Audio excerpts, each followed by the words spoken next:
Olá, seja bem-vindo a mais um GTcast, o seu podcast sobre gestão tributária.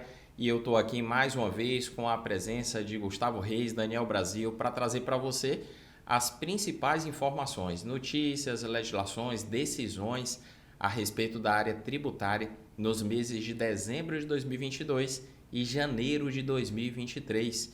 E como é o primeiro programa desse ano, eu preciso começar desejando um feliz ano novo, tanto para você que assiste a gente, como para vocês também que dividem essa bancada aqui comigo.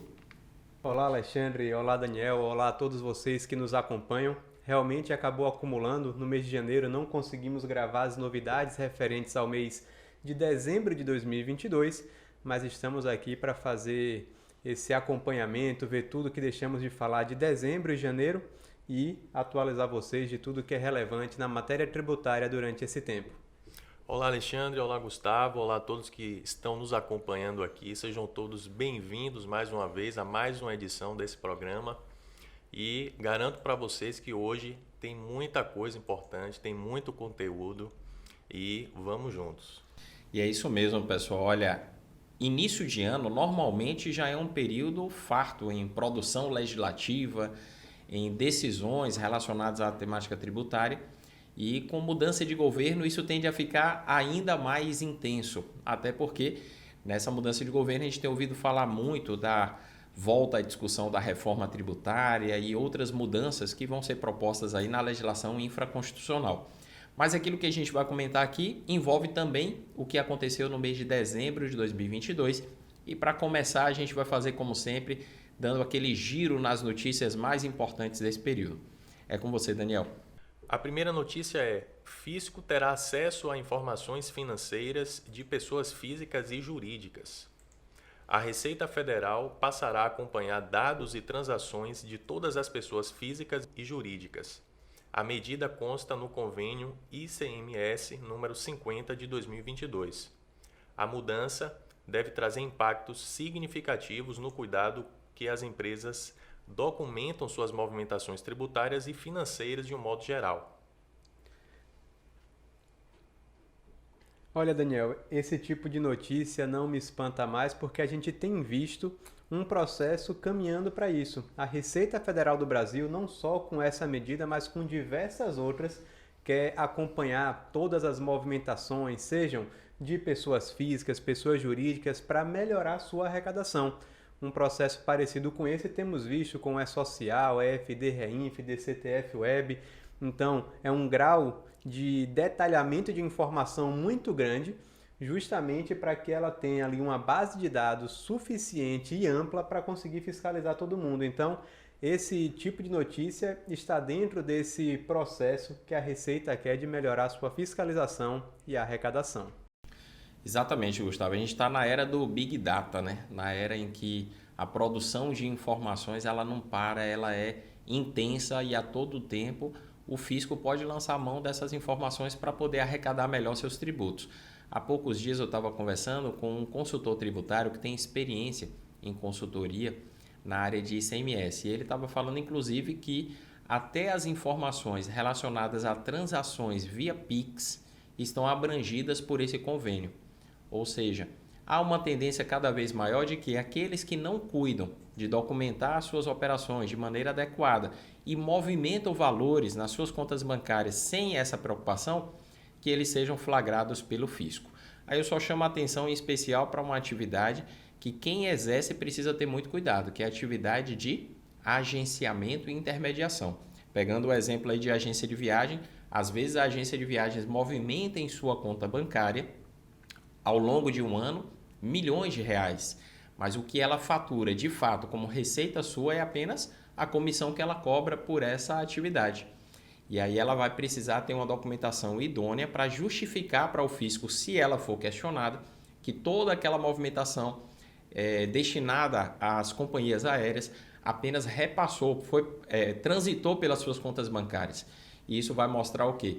Que no âmbito da fiscalização, quanto mais a empresa estiver regular, ou seja, dentro da conformidade, maior vai ser a segurança para ela, porque a gente está caminhando realmente para aquilo que alguns apelidam de Big Brother fiscal, esse estado que consegue enxergar praticamente todas as operações com esses mecanismos tão acessíveis hoje em dia. Ministério da Fazenda sinaliza fim da desoneração de combustível. O Ministério da Fazenda recebeu sinalizações de que o fim das desonerações sobre combustíveis está se consolidando. O tema foi tratado diretamente pelo presidente e pelo ministro da Fazenda nos últimos dias. Você acha, Alexandre, que a gasolina vai voltar àqueles patamares que a gente viu ali na reta final da pandemia, com o fim dessa desoneração para combustível? Essa é uma pergunta bem interessante. E aí tem um detalhe técnico que é importante nossa audiência também saber, que houve uma mudança muito significativa na forma de tributar o ICMS. E aqui, quando o governo fala do fim da desoneração, está falando do PIS e COFINS, que também pesava, também onerava, mas não tinha o mesmo peso que o ICMS tem.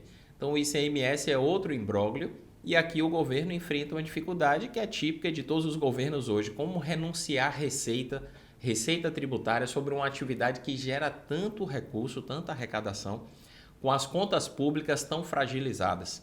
Então essa sinalização do governo aqui é provavelmente um indicativo de que o governo não vai estender essa alíquota zero, essa isenção dos combustíveis em relação a PIS e COFINS. Ao que tudo indica, pela sinalização do governo, a partir de março, essa tributação deve voltar.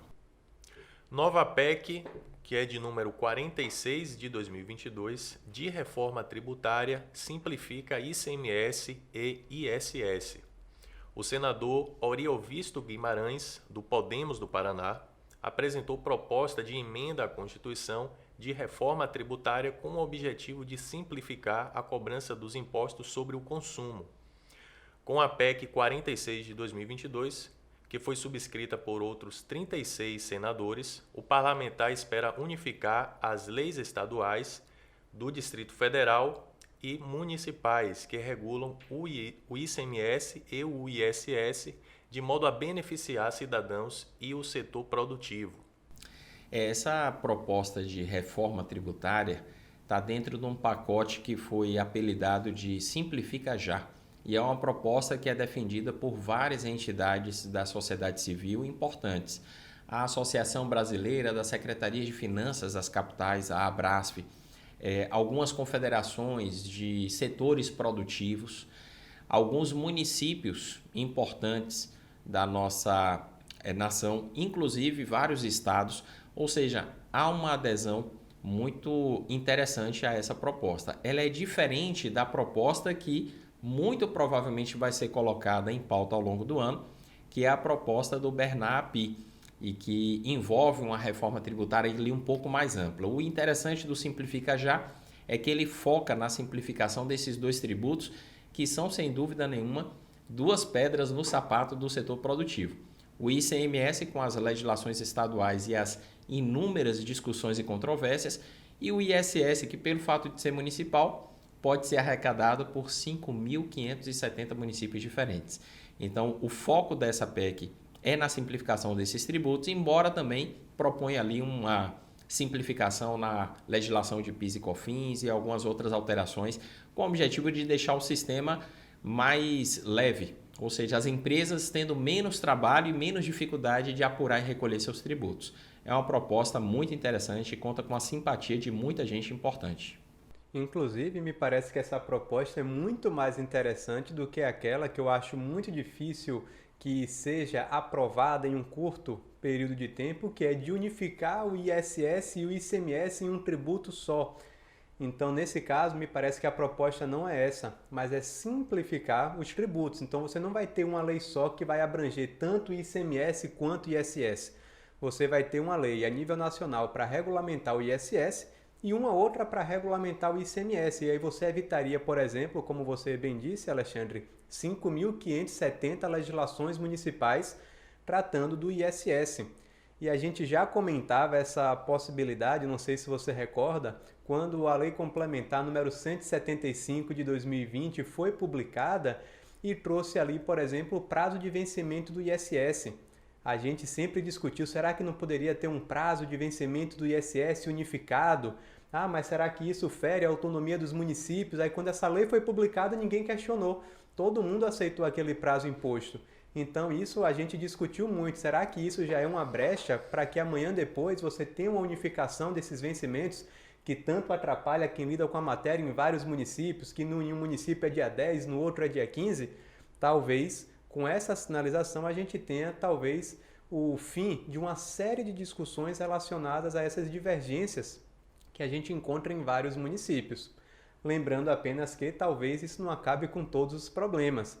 A gente tem hoje a Lei Complementar número 116, que era para trazer as diretrizes gerais quanto ao ISS que deveriam ser observados pelos municípios. E a gente ainda assim percebe que nem todos os municípios concordam ou, de forma tranquila, obedecem ao comando da lei nacional. Então, já é uma sinalização muito boa, eu acho que é uma proposta muito interessante, mas a gente tem que aguardar aí para ver exatamente como é que vai se dar essa execução.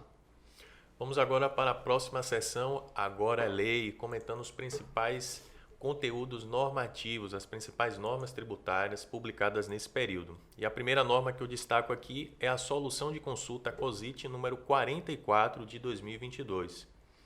Ela fixou o entendimento de que, ainda que se registre como empresário individual, o leiloeiro não é assim considerado para fins de equiparação à pessoa jurídica. Consequentemente, seu rendimento deve ser tributado na pessoa física e ele não está submetido às obrigações acessórias das pessoas jurídicas, como apresentação de DCTF, SF e FD contribuições. Essa é uma questão bem interessante porque envolve um tratamento peculiar que a legislação do imposto de renda prevê e que diz que algumas atividades, principalmente aquelas de cunho mais civil, como é o caso da prestação de serviços do leiloeiro, mesmo que seja executada através de um CNPJ de titularidade dele, deve ser tributada como pessoa física. Essa atividade tributada como pessoa física vai acabar desobrigando ele da entrega de algumas obrigações acessórias que são típicas de pessoa jurídica. Ou seja, é desnecessário ele se inscrever como empresário individual e ter uma inscrição no CNPJ para exercer essa atividade, porque o tratamento dele, vamos dizer, numa linguagem bem coloquial, vai ser todo no CPF. Agora, isso não se aplica na hipótese de ele se associar a outra pessoa e ele constituir uma sociedade. Para esse caso, a gente vai ver mais adiante, tem uma outra solução de consulta que, coincidentemente, saiu agora nesse período. Instrução Normativa da Receita Federal do Brasil, número 2121 de 2022. Consolida as normas sobre a apuração, cobrança, fiscalização, arrecadação e a administração da contribuição para o PIS e COFINS e da contribuição para o PIS/PASEP importação e da COFINS importação. Olha, eu vejo com muito bons olhos quando a Receita Federal do Brasil se propõe a publicar uma instrução normativa que visa consolidar algo que a gente encontra em uma série de legislações esparsas. A gente viu isso, por exemplo, com o Imposto de Renda de Pessoa Física, com a publicação da IN 1500 de 2014. Então, a gente tem uma série de leis que tratam do PIS, COFINS e também do PIS e COFINS importação. E agora, talvez com essa norma, com essa consolidação, a gente facilite o nosso trabalho quando precisar buscar uma informação quanto à apuração dessas contribuições. Eu só espero também, Alexandre, que a Receita mantenha ela atualizada enquanto as leis forem sendo modificadas para alterar algum ponto que tenha algum tipo de repercussão nessa instrução normativa. Olha, essa instrução normativa provavelmente vai render algumas discussões, porque além de fazer essa consolidação, e nesse caso ela revogou a IN 1911, que estava tratando anteriormente do PIS e da COFINS, essa instrução ela inova em alguns aspectos.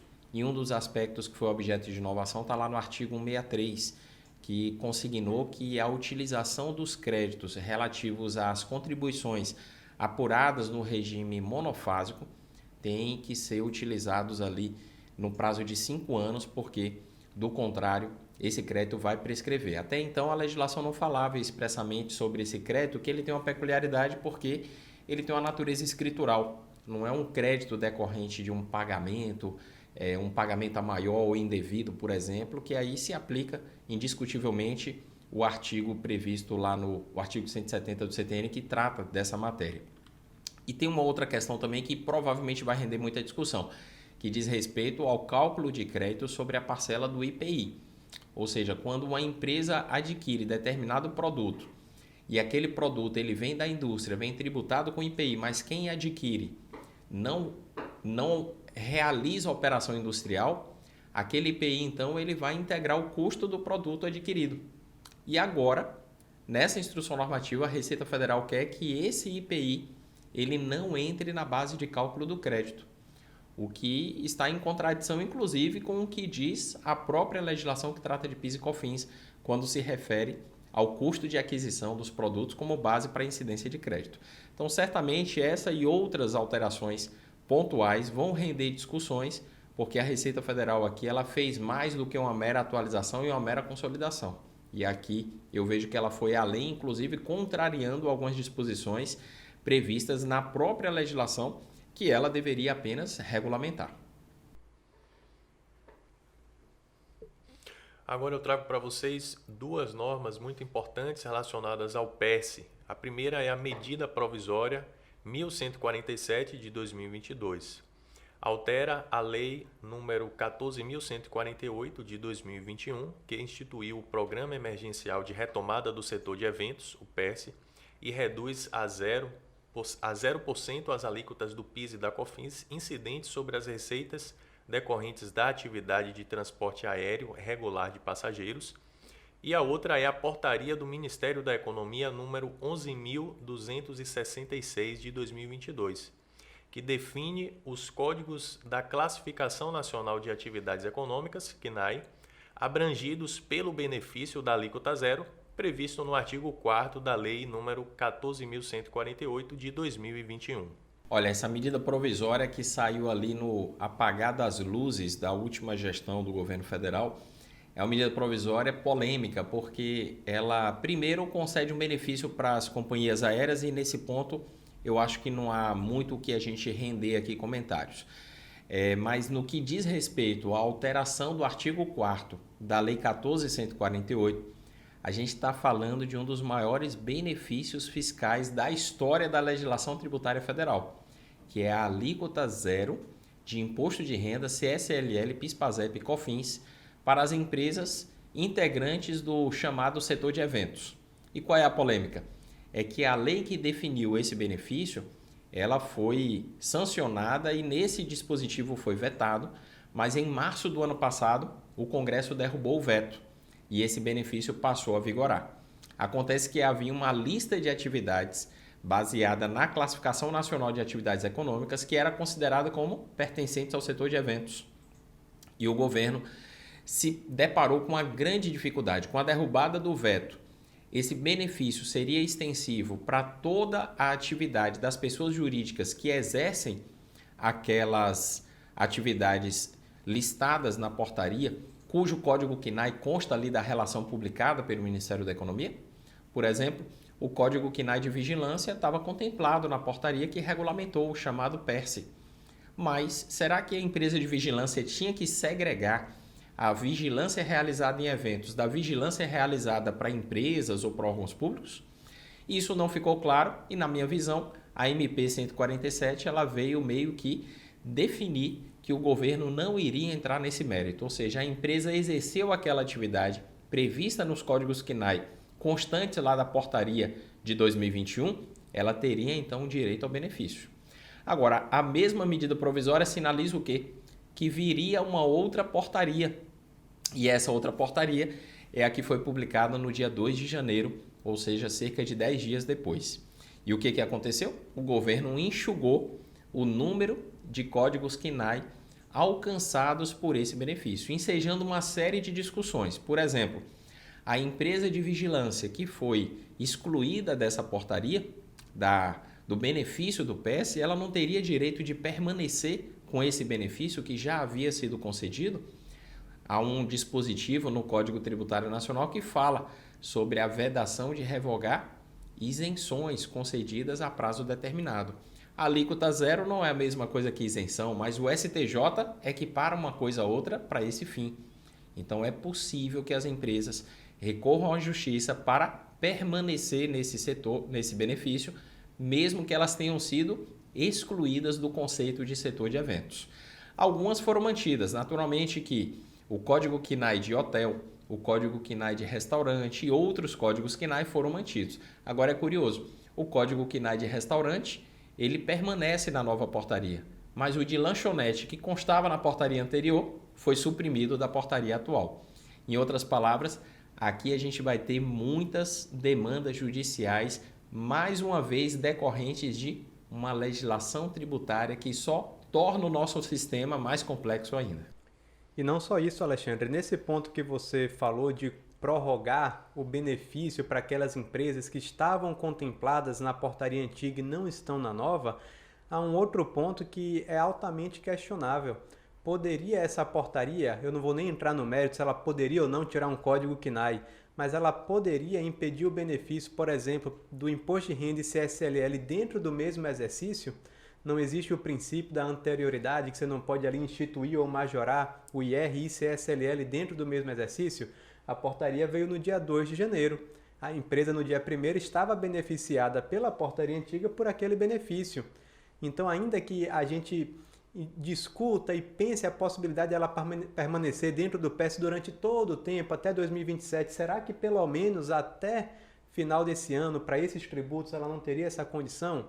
O mesmo para o PIS e COFINS, só que com uma discussão um pouco diferente, porque para o PIS e COFINS é o princípio da anterioridade nonagesimal, ou seja, 90 dias. Então, teoricamente, até abril, as empresas que estavam e foram excluídas poderiam permanecer. Eu acho que a portaria deveria ter tido, no mínimo, esse cuidado de garantir aquilo que já é previsto em princípios que são amplamente aceitos e previstos em nossa legislação, ainda que seja discutível a possibilidade dele ficar durante os 5 anos que o PES permite. Bem lembrado, Gustavo. E aí tem um detalhe curioso. A portaria ela foi publicada dia 2 de janeiro, mas ela foi assinada dia 29 de dezembro, inclusive foi assinada por Paulo Guedes, até então ministro da Economia. Só que a Constituição, quando fala do princípio da anterioridade, ela fala da data da publicação da lei que majorou. E aí a gente está falando de uma portaria que, num sentido amplo, é lei. Não foi a medida provisória que, por exemplo, excluiu a atividade de vigilância. Foi a portaria que a medida provisória anunciou que seria publicada, mas foi publicada em 2023. Então, por exemplo, para o imposto de renda só poderia valer em 2024. Por isso que a gente vê que há um espaço muito grande para muitas empresas se valerem desse benefício, não só em relação a esse período que, digamos, foi reconhecido pelo governo como válido, março a dezembro de 2022, mas também há espaço para as empresas brigarem pelo direito de ficar, pelo menos durante mais um tempinho, nesse benefício. A próxima norma é a solução de consulta COSIT número 63 de 2022. Os valores pagos para ressarcimento de despesas arcadas pelos empregados com internet e consumo de energia elétrica, em decorrência da prestação de serviços no regime de teletrabalho, não devem ser incluídos na base de cálculo das contribuições previdenciárias. O interessante aqui, Daniel, é que a Receita entendeu que esses valores não são remuneratórios, mas indenizatórios. Agora, a própria Receita Federal do Brasil disse que para a caracterização desse aspecto indenizatório, desses valores percebidos pelos trabalhadores que estão trabalhando no que chamamos de home office ou teletrabalho, ele precisa comprovar, mediante documentação hábil e idônea. Então, ele tem que comprovar para que isso não componha a base de cálculo da contribuição previdenciária. É isso mesmo, e essa comprovação é interessante, porque às vezes a empresa estabeleceu lá, por exemplo, na época da pandemia, que cada funcionário trabalhando em home office ia ganhar um crédito de R$400 para pagar essas despesas de energia elétrica e de telefonia e internet. Esse crédito sendo fixo, ele não teria o caráter indenizatório na visão que a Receita está colocando aqui. Por quê? Porque teria que haver uma relação entre o valor despendido e a despesa efetivamente obtida pelo empregado. Acaba que, se a empresa for seguir à risca aquilo que a Receita Federal está exigindo, fica muito mais trabalhoso, porque tem que apurar centavo por centavo quanto cada um gastou a esse título. E imagina, como mensurar o custo da energia elétrica das necessidades pessoais do indivíduo e o custo da energia elétrica daquilo que ele consumiu trabalhando em casa. É uma conta absolutamente impossível de ser feita. O fato é que, pelo menos, nesse quesito aí, as empresas estarão seguras se houver uma razoabilidade entre o valor que foi despendido a esse título e aquilo que normalmente uma pessoa consome com esse tipo de gasto. Solução de consulta COSIT número 64 de 2022. Dispõe que, na hipótese de compensação de indébito tributário federal decorrente de decisões judiciais transitadas em julgado, nas quais em nenhuma fase do processo foram definidos pelo juízo os valores a serem restituídos, é na entrega da primeira declaração de compensação, na qual se declara sob condição resolutória o valor integral a ser compensado, que o débito deve ser oferecido à tributação pelo IRPJ. Essa decisão trata de uma questão bastante polêmica e que a gente até vivenciou recentemente com um cliente que tinha um crédito ali decorrente da tese do século de recuperação de PIS e COFINS sobre ICMS para começar a compensar desde o ano passado.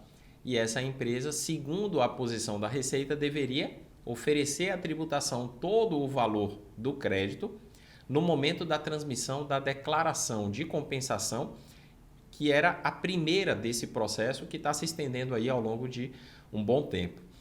E aí a interpretação da Receita ela é questionável sob vários pontos de vista. Primeiro, já existe decisão judicial reconhecendo que o indébito tributário não seria passível de tributação, porque ele não representa de fato um rendimento, mas apenas uma reparação daquilo que a empresa judicialmente conseguiu que fosse reconhecido como indevido.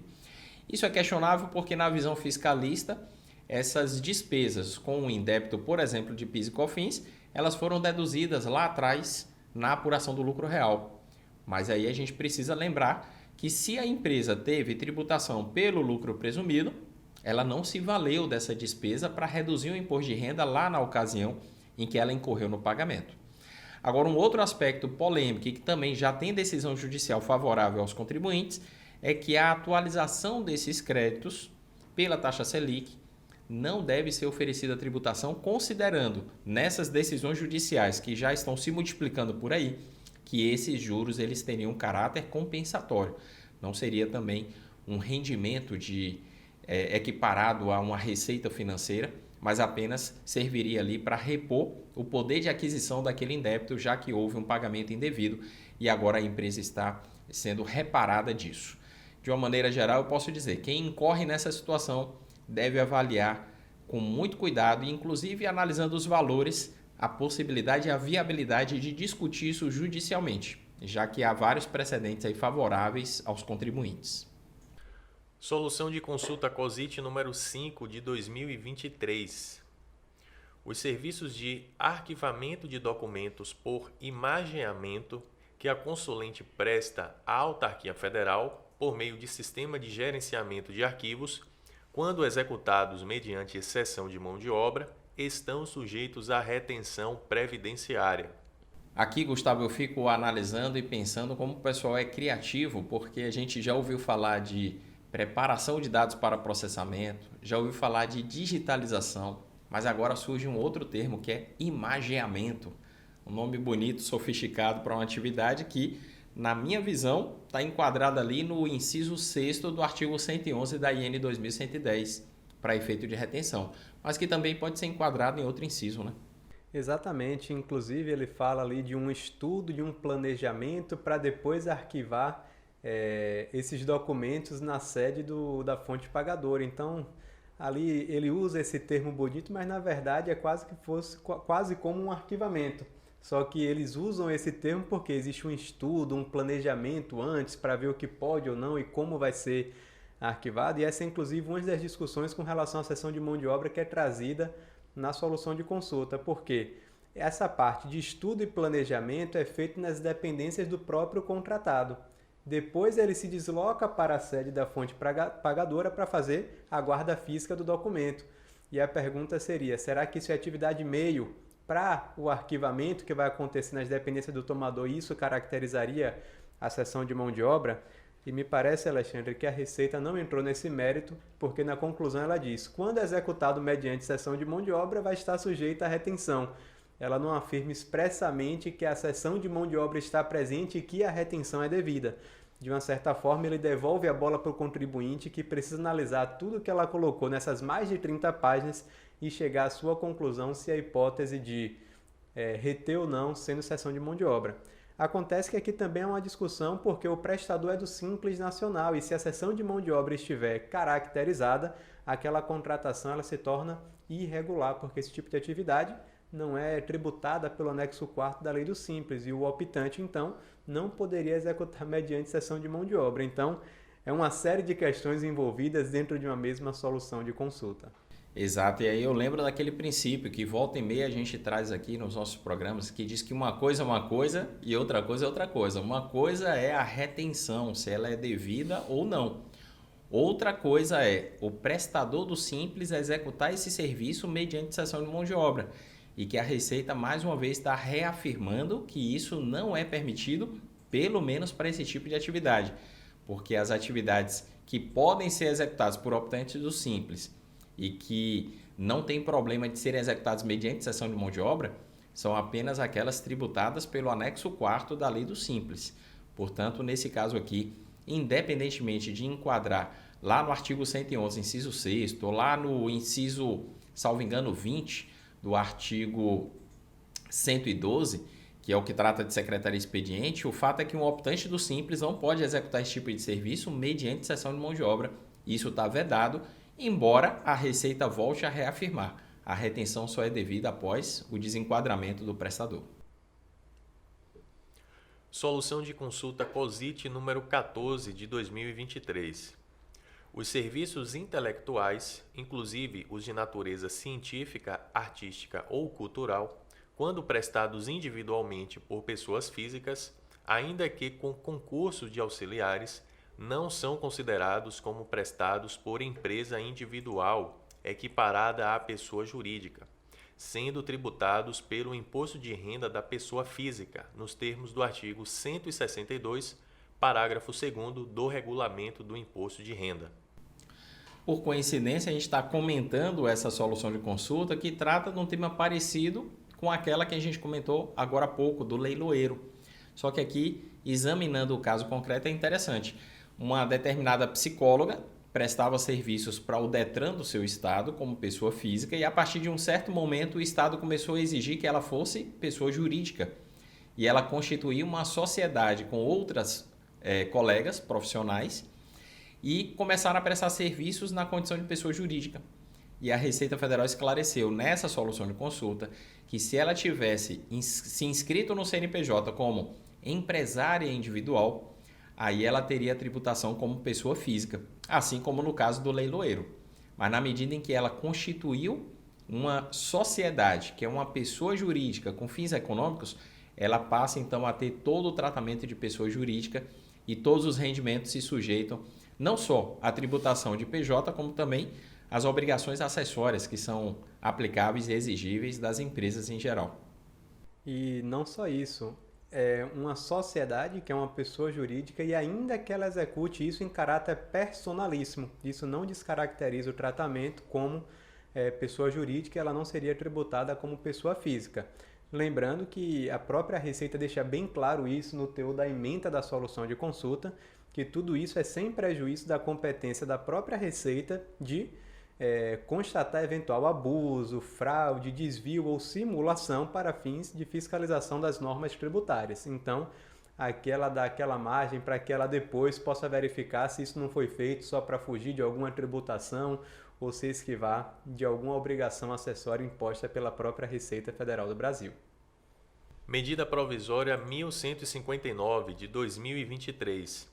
Altera a Lei 10.637 de 2002 e a Lei 10.833 de 2003 para excluir o ICMS da incidência e da base de cálculo dos créditos do PIS e da COFINS.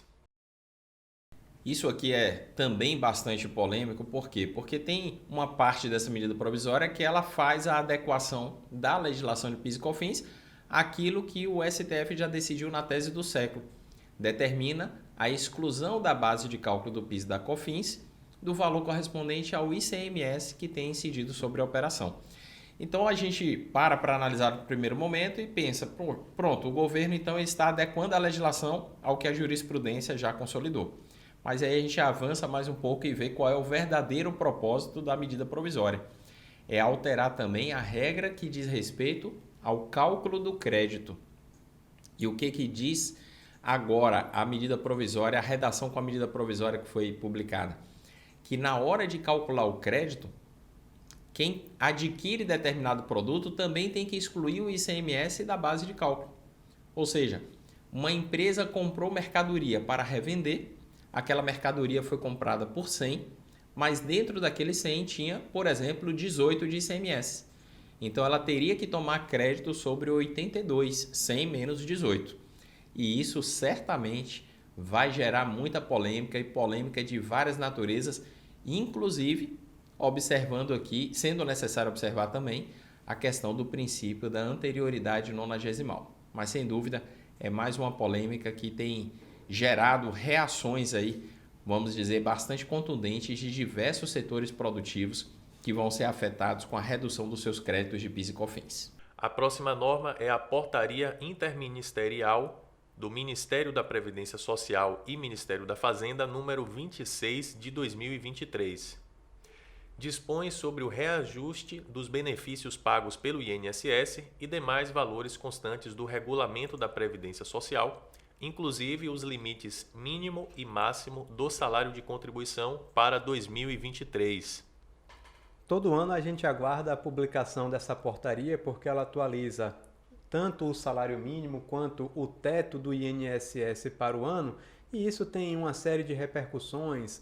No caso da retenção do INSS dos empregados, nós temos aquela tabela agora progressiva que varia ali de 7,5% até 14%, e a mudança de faixa depende desses valores. Então, essa portaria é muito importante, mas lembrando também que ela é importante por causa do teto do INSS, porque a pessoa física ela só sofre a retenção do INSS respeitado esse teto.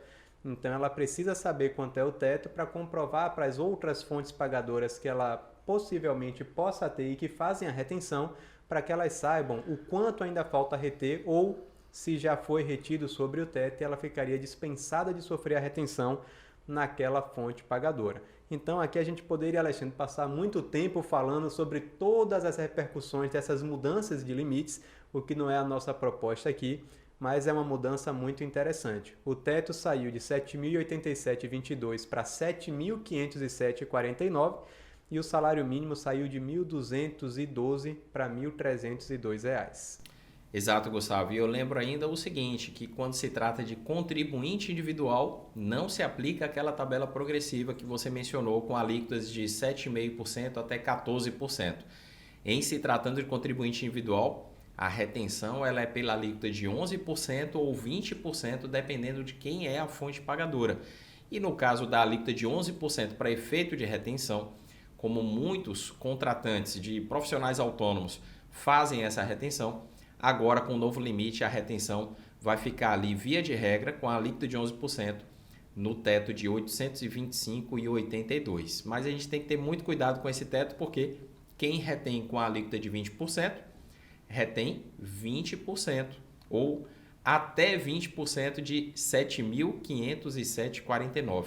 Ou seria mais adequado, retém 20% de até 7.507,49. Quer dizer, 825,82 não é um teto, é uma referência e muitas empresas vão reter até esse limite. Mas não significa que a legislação estabeleça esse número como limite máximo. Vamos agora para os comentários acerca das principais decisões judiciais ou administrativas sobre a matéria tributária, seção de olho nos tribunais. Empresa de home care deve recolher ISS no município de prestação do serviço, diz Tribunal de Justiça de São Paulo. A 11ª Câmara de Direito Público do Tribunal de Justiça de São Paulo manteve decisão do juiz Marcelo Andrade Moreira, da segunda Vara da Fazenda Pública da Comarca de Bauru, que determinou a incompetência do município de São José do Rio Preto para exigir o ISS de empresa privada que atua no segmento de home care e presta serviços em Bauru. Olha, Daniel, essa decisão ela é interessante e apesar de discorrer sobre o local de incidência do ISS, há um aspecto peculiar aqui que nos chama a atenção. É que essa empresa de São José do Rio Preto, ela possui também uma unidade em Bauru. Então, a decisão é no sentido de que é devido no local do estabelecimento prestador. Ainda que a nota tenha sido emitida lá pelo portal de nota fiscal de São José do Rio Preto, existe uma unidade em Bauru. Ali há um estabelecimento prestador. Agora, a pergunta é, Alexandre, não valeria a pena a empresa emitir nota, já que ela tem unidade em Bauru, por lá e recolher o ISS para lá e evitar essa discussão de ter que recolher provavelmente em 2 municípios, ficar recolhendo para São José do Rio Preto e abrir margem para uma discussão como essa? É isso mesmo, Gustavo. Aqui a gente pode dizer que as empresas que prestam serviço e que estão sujeitas a essa polêmica em relação ao local de incidência do ISS, muitas vezes precisam pensar do ponto de vista da gestão tributária de uma forma a evitar litígios como esse.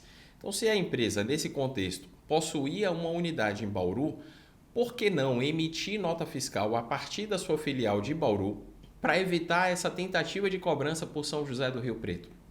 E me parece que, nesse caso, faltou atenção por parte da empresa para que procedesse dessa maneira. E é muito provável que depois dessa discussão judicial, ou até no curso dessa discussão judicial, ela já tenha mudado a maneira de proceder. Inclusive, há casos que a gente fala para clientes ou às vezes até orienta pessoas que estão em treinamentos e a gente pontua sobre a importância de a empresa avaliar se ela vai prestar serviços sujeitos à chamada regra geral, que são tributados no local do seu estabelecimento. Mas esses serviços vão ser prestados em outra localidade, de forma ali regular. Será que não vale a pena abrir uma filial nesse outro município e emitir nota fiscal por lá, inibindo a tentativa do município onde a empresa está sediada de também brigar por aquele imposto, já que se a nota fiscal for emitida pelo município da sede do prestador, a informação já vai estar ali à disposição da fiscalização? É uma orientação muito básica e que muitas vezes o empresário ignora, achando que não vai gerar uma consequência maior. Mas aqui a gente tem uma prova de que essa dor de cabeça pode se arrastar por anos no judiciário por conta de uma questão que poderia ser evitada com um trabalho ali simples de gestão tributária com o foco na prevenção. Juíza aplica a tese do século para excluir PIS e COFINS da sua própria base de cálculo. Tributos não são componentes do faturamento. Ao contrário, são devidos pelas pessoas jurídicas, configurando desembolso, portanto, destinados às entidades de direito público que detêm competência tributária para instituí-los e capacidade tributária ativa para suas respectivas cobranças. Esse foi o entendimento do juízo de primeira instância vinculado ao Tribunal Regional Federal da 2ª Região para conceder liminar para que a Receita Federal não exija o PIS e COFINS sobre sua própria base de cálculo. Olha, Daniel, aqui a gente está mais uma vez, e nos perdoem nossos ouvintes a insistência nesse tema, é porque isso vai acontecer em muitos outros programas. Nós tivemos a decisão da tese do século, da possibilidade de exclusão do ICMS da base de cálculo do PIS e COFINS, e muitas outras teses que temos chamado de teses filhotes têm surgido com esse mesmo argumento. Qual foi o argumento da tese do século? Esse ICMS, ele entra ali na conta, mas ele sai, ele tem que ser repassado para o Estado. Só que esse mesmo argumento pode ser aplicado para o ISS, para o PIS e COFINS da sua própria base, e a gente começou a ver uma série de outras teses nesse mesmo sentido, com essa mesma fundamentação. Eu lembro que você, Alexandre, chegou a comentar que seria necessário, se todas essas teses fossem aprovadas, a contratação de um matemático só para conseguir fazer a apuração desses tributos depois de tanta exclusão, inclusive do próprio PIS e COFINS da sua própria base. Então, a gente viu algumas decisões, salvo engano, de primeira instância, concedendo a possibilidade de exclusão do ISS da base do PIS e COFINS, mas depois a gente viu algumas outras negando, sendo favoráveis ao fisco e não ao contribuinte. Então, apesar de ser uma decisão que está em consonância com o que o STF disse com relação ao ICMS, eu não sei até que ponto o TRF da 2ª Região vai conseguir fazer com que isso seja amplamente aceito A gente não sabe como os próximos tribunais vão julgar, ou o próprio STF ou o STJ vão julgar a matéria. Há muitas discussões a respeito disso, e a gente tem visto que aquela ideia de que tudo isso ia ser aprovado justamente porque é o mesmo fundamento, não está acontecendo. A própria tese com relação ao ISS demonstra isso. É isso mesmo, Gustavo. O que eu vejo de uma certa maneira é o STF, ao acolher a tese do século, não estimar o impacto de decidir daquela maneira com aqueles fundamentos, porque esses fundamentos têm sido utilizados nas chamadas teses filhotes, e se a gente chegar a uma conclusão de que todas as teses filhotes têm que ser acolhidas com base no mesmo raciocínio, vai ficar praticamente impossível uma empresa calcular os seus tributos de maneira segura, de maneira clara, de maneira fácil. E não só isso, Alexandre, me permita aqui mais um comentário, porque eu concordo com você, o STF ele não calculou o que ia acontecer. Uma prova disso é que quem é federal, órgão, autarquia, fundação, empresa pública e sociedade de economia mista federal, quando adquire produtos que estão sujeitos, né, os vendedores ali, as empresas que fornecem estão sujeitas ao ICMS, que têm direito a essa exclusão do ICMS da base de cálculo e PIS e COFINS, ficam naquela dúvida. Por quê? Quando esses órgãos federais, por exemplo, adquirem aquele produto, tem que reter PIS e COFINS na compra daquele produto. Só que a norma que trata da retenção nunca foi atualizada para dizer que você pode excluir o ICMS destacado na nota da base do PIS e COFINS. Ou seja, essas empresas até hoje continuam sofrendo a retenção do PIS e COFINS com a base cheia, e depois isso fica gerando crédito para elas se compensarem ou pedirem algum tipo de restituição para a Receita Federal do Brasil. Um procedimento que, ao meu ver, é extremamente burocrático e desnecessário. Já que a tese foi aceita, por que não mudar a IN 1234 de 2012 para prever esse procedimento? Então, as consequências são tão grandes, não só na apuração do próprio tributo, mas envolve outras questões que dizem respeito à própria retenção, que aí eu concordo com você, o STF com certeza não viu que todo esse cenário seria criado após essa decisão. STF restringe exclusão da base de cálculo do ISS em relação a materiais de construção que se sujeitem ao ICMS. Só podem ser excluídos da base de cálculo do ISS os valores de materiais de construção civil que, por serem produzidos pelo prestador fora do local da prestação do serviço, estejam sujeitos à cobrança do ICMS. Essa é a conclusão a ser extraída de um julgamento do Supremo Tribunal Federal, que pode ter alcançado um ponto final após mais de uma década. Olha, Gustavo, eu tenho dúvidas se essa não é a decisão mais polêmica de todas que a gente está comentando no GTcast de hoje. Porque o que o STF concluiu, depois de mais de uma década aí, praticamente, é que não compete a ele, STF, dizer se os materiais a serem excluídos da base do ISS são só aqueles sujeitos ao ICMS ou são todos os materiais. E nisso, ele está devolvendo a bola para o STJ, que tinha um posicionamento nesse sentido, nessa direção. E o STJ tinha entendido errado, que o STF havia julgado a questão determinando a mudança da sua jurisprudência, o STJ foi lá e se realinhou aquilo que o STF disse. E agora o STF está dizendo, não, STJ, o que eu disse não foi bem isso. Olha que confusão que está armada. Agora olha o impacto financeiro disso. Uma construtora vai executar uma obra, ela cobra, por exemplo, 1 milhão e ela gasta, por exemplo, 600 mil de material. Hoje ela paga ISS sobre 400. Se o STF está dizendo que é do jeito que o STJ pensava antes, essa construtora talvez não pague sobre 400, talvez ela pague sobre 1 milhão. E o ISS sobre 1 milhão significa o quê? O encarecimento do custo final da obra para quem contrata. É o típico caso de uma tributação indireta que vai repercutir sobre o contratante, o tomador do serviço. Ao mesmo tempo, para o município, isso parece ser uma excelente decisão, porque vai aumentar a base de cálculo, aumenta a arrecadação, mas os impactos econômicos, financeiros disso vão ser muito grandes para aqueles que contratam esse tipo de serviço. E eu vou aplicar aqui aquele princípio que você mesmo trouxe, Alexandre. Uma coisa é uma coisa, outra coisa é outra coisa, para externar minha opinião. Eu acho que não tem muita lógica você dizer que só pode excluir da base de cálculo do ISS aquilo que está sujeito ao ICMS. O que está sujeito ao ICMS nunca compôs a base do ISS. Isso a gente costuma dizer que se trata de natureza jurídica da operação. Você percebeu que está sujeito a um ou a outro tributo. Você dizer que você está excluindo da base de cálculo algo que sequer em algum momento fez parte daquela base, para mim é uma grande incoerência. Então, para mim, falta essa definição deles, entender que uma coisa é a base de cálculo do ISS, a outra é o que está no campo de incidência do ICMS, que são coisas diferentes. E por isso eu acho que se isso ficar dessa forma, ainda que para os municípios seja muito bom, vai ser uma decisão que não está em conformidade, ao meu ver, com aquilo que a legislação prevê. E eu queria até aproveitar o seu comentário e pontuar mais duas coisas. Os municípios, eles enxergando essa oportunidade, será que eles vão poder autuar os contribuintes que executaram obras em seus territórios em relação aos últimos 5 anos?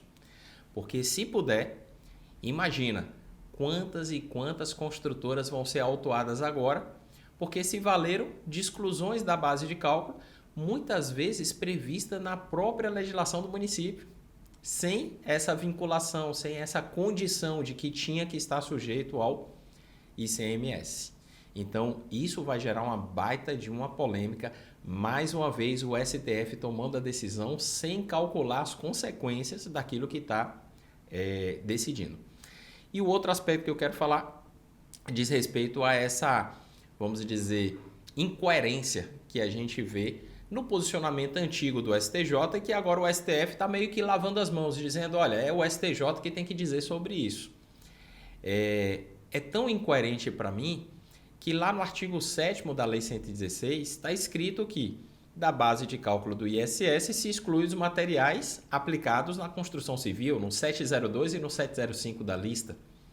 Se só os materiais sujeitos ao ICMS estariam excluídos da base, por que o artigo 7º não fala das peças que lá no 1401 a lei fala que tem que ser tributados pelo ICMS? Por que o artigo 7º não fala dos alimentos e bebidas que lá no 17.11, no serviço de buffet, também tem que ser tributados pelo ICMS? Então, para mim, é uma questão, vamos dizer, elementar de interpretação. E a gente, Gustavo, fica agoniado quando a gente vê uma incoerência dessa saindo dos tribunais superiores. Vamos torcer para quê? Para que o STJ não volte com o entendimento anterior.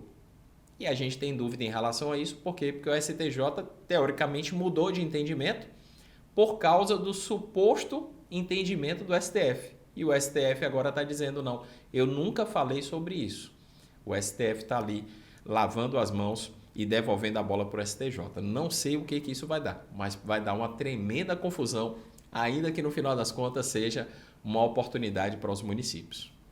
A atividade de impressão de etiquetas gráficas sob encomenda está sujeita a ICMS. A produção de etiquetas, sobre as quais é realizada a atividade de composição gráfica, personalizada e sob encomenda, que envolva fornecimento de mercadorias, não é mero serviço, mas sim atividade industrial.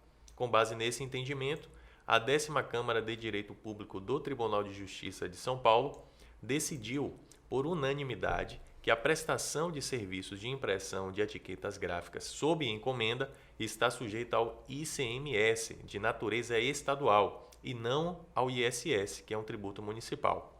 Aqui também me parece um grande equívoco, porque a gente tinha a redação do subitem 13.05 da Lei Complementar 116 muito enxuto.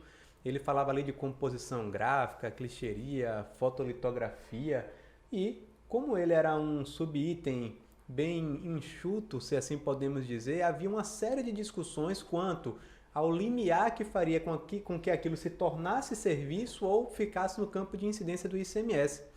Mas me parece que essa discussão ela foi suprida e suprimida lá em 2016 com a publicação da Lei Complementar 157, que trouxe um critério objetivo para definir quando uma composição gráfica deve ou não estar no campo de incidência do ISS. E o critério ali utilizado foi a destinação.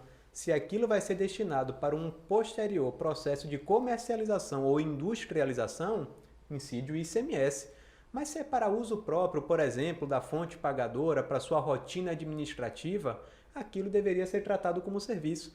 E para mim ali foi posto, Alexandre, um ponto final nessa discussão. Então, se a confecção, a impressão dessas etiquetas é para uso próprio da fonte pagadora, eu entendo que isso estaria sim sujeito ao ISS e não ao ICMS, como o Tribunal de Justiça de São Paulo apontou nessa decisão. Eu acho que é um grande equívoco aqui em dizer que toda impressão de etiquetas vai sempre estar sujeita ao ICMS. Interessante você observar isso, Gustavo, e eu concordo plenamente, porque a conclusão a que chegou lá o relator dessa discussão é de que a estrutura industrial daquele que fabrica a etiqueta, etc., indica se tratar de uma empresa contribuinte do ICMS, porque está produzindo produtos, mercadorias, e por isso seria sujeito à tributação estadual. Mas, é como você bem pontuou, o critério delimitado ali a partir da Lei Complementar 157 de 2016 é um critério que leva em conta a destinação. Então, não é a estrutura da empresa, o fato de ela ter maquinários complexos, etc., e uma cara de indústria, não é isso que vai determinar a natureza da operação. Mais uma vez, a gente bate naquela tecla que a gente fala muito nos cursos, que o que define a natureza da operação, a priori, é o quê? É o critério legal, é o critério que está na lei. Em situações em que a lei revela alguma deficiência, o contribuinte pode até buscar algum tipo de questionamento, de adequação, mas nesse caso, que depois de passado pelo STF, levou o Congresso a mudar a redação do subitem 13.05, eu penso como você, não há mais o que discutir. Inclusive, a gente sabe que a própria Lei Complementar 116, no seu artigo 1º, fala que o campo de incidência do ISS é tudo aquilo que está na lista da Lei Complementar 116, ainda que não seja atividade preponderante da empresa. A gente costuma citar o exemplo do posto de gasolina. A atividade fim de um posto de gasolina é a comercialização, é a venda do combustível contribuinte do ICMS. Mas eu não posso dizer que se acontece uma lavagem ali no posto de gasolina, que aquilo vai estar sujeito ao ICMS, porque a atividade preponderante do posto é mercantil. Vai incidir o ISS sobre aquilo, ainda que não seja atividade preponderante da empresa. Sob esse mesmo argumento eu entendo, ainda que seja, tudo indique que ele seja um grande contribuinte do ICMS, se essa atividade está na lista da lei complementar como serviço, dessa forma deveria ser o tratamento para esse fim. Chegamos à última etapa do nosso programa, voltada para responder às perguntas dos nossos ouvintes. É a sessão Pergunte ao Especialista. E a primeira dúvida é do Rodrigo Souza, e ele nos questiona o seguinte: e quanto a cooperativas, a retenção de imposto de renda segue a tabela de retenções de acordo com o serviço ou para todo serviço deve haver a retenção? Excelente pergunta, viu, Rodrigo? Porque quando uma cooperativa de trabalho ela presta serviços, de acordo lá com a legislação que trata do imposto de renda regido na fonte, a hipótese de incidência independe da natureza do serviço. E a gente costuma usar um exemplo bastante prático.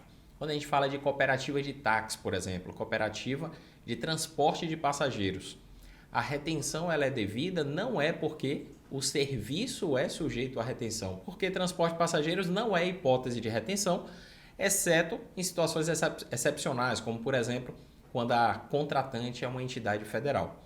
Então você não retém de uma empresa de transporte que tem a natureza, por exemplo, de uma sociedade empresária limitada, mas você retém de uma cooperativa que faz transporte de passageiros. Por quê? É o fato de ela prestar serviços como cooperativa, é isso que faz a hipótese de incidência incidir. Com a alíquota que é de 1,5% e existe lá o código de DAF específico para esse recolhimento, que é o 3280. A próxima dúvida é da Débora Cristina e ela nos questiona o seguinte: como a empresa pode optar pela desoneração da folha? Em qual lugar ela faz essa opção? Olha, Débora, essa sua pergunta ela é muito interessante e a lei determina que a opção é no primeiro recolhimento. Então, ao realizar o primeiro recolhimento, você vai dizer se vai estar ou não no regime da desoneração da folha de salários. Acontece que na EFD-REINF você já precisa apresentar essa informação no evento R2060, caso opte pela desoneração. E a EFD-REINF é entregue até o dia 15 do mês subsequente, então até o dia 15 de fevereiro, no caso dessa obrigação. Então, se você informou que deseja optar pela CPRB, você vai informar na REINF e no primeiro recolhimento você vai ali garantir a sua adesão a essa forma de recolhimento.